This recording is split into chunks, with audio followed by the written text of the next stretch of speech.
सेबी का नया कदम, बैंक अधिकारियों को संवेदनशील जानकारी के दुरुपयोग से बचाने के लिए क्रैश कोर्स।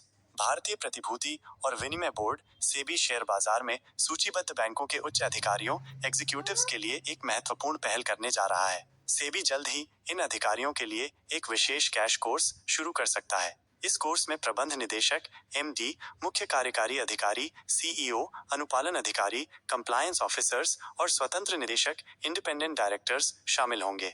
इस कदम के पीछे सेबी का मुख्य उद्देश्य बैंक से जुड़ी महत्वपूर्ण जानकारियों के प्रति इन शीर्ष अधिकारियों को अधिक संवेदनशील बनाना है। अक्सर देखा गया है कि इन बड़े अधिकारियों के पास ऐसी गोपनीय सूचनाएं होती हैं जिनका दुरुपयोग किया जा सकता है। सेबी के एक वरिष्ठ अधिकारी ने इस बारे में जानकारी दी है। अनजाने में भी हो सकता है जानकारियों का दुरुपयोग। अधिकारी ने नाम न छापने की शर्त पर बताया कि एग्जीक्यूटिव्स को संवेदनशील जानकारियों के प्रति जागरूक करना अत्यंत आवश्यक है। कई बार जागरूकता की कमी या इन जानकारियों के महत्व को ठीक से न समझ पाने के कारण भी गलतियां हो जाती हैं। उन्होंने ये भी बताया कि इस तरह का पहला क्रैश कोर्स जून की शुरुआत में आयोजित किया जा सकता है।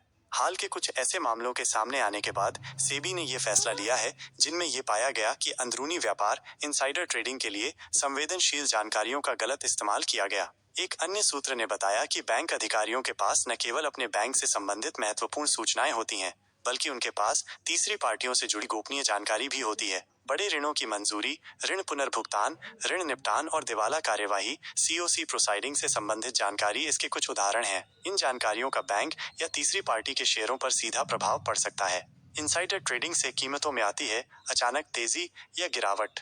आपको बता दें कि सीओसी का मतलब क्रेडिटर्स की समिति, कमेटी ऑफ क्रेडिटर्स है। ये समिति राष्ट्रीय कंपनी कानून न्यायाधिकरण एनसीएलटी के पास प्रस्ताव भेजे जाने से पहले समाधान योजना रेजोल्यूशन प्लान को मंजूरी देती है। एक अन्य सूत्र ने इस बात पर प्रकाश डाला कि पहले भी ऐसे मामले सामने आए हैं जिनमें वित्तीय कंपनियों के शेयरों में अप्रत्याशित रूप से तेजी या गिरावट दर्ज की गई। इनमें बैंक भी शामिल थे।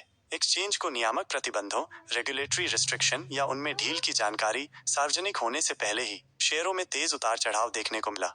सूत्रों ने यह भी जानकारी दी कि सेबी को सूचीबद्ध वित्तीय कंपनियों के शेयरों की कड़ी निगरानी के संबंध में कुछ सूचनाएं मिली थीं। हालांकि बाजार नियामक ने फिलहाल जागरूकता बढ़ाने के लिए कदम उठाने का फैसला किया है। उनका मानना है कि यदि इस प्रकार के मामले बड़े पैमाने पर सामने आते हैं तो अन्य विकल्पों पर भी विचार किया जा सकता है। एक सूत्र ने यह भी कहा कि बैंकों को अंदरूनी सूचनाओं को लेकर अपनी नीतियों को और सख्त करना पड़ सकता है। लेकिन क्रैश कोर्स के बाद यदि कोई कमी दिखाई देती है तो उसे दूर करने के लिए उचित कदम उठाए जाएंगे। ये कदम निश्चित रूप से शेयर बाजार में पारदर्शिता और निष्पक्षता बनाए रखने में महत्वपूर्ण भूमिका निभाएगा। अब देखना यह है कि ये क्रैश कोर्स कितना प्रभावी साबित होता है और क्या सेबी को भविष्य में और भी कड़े कदम उठाने की आवश्यकता होगी।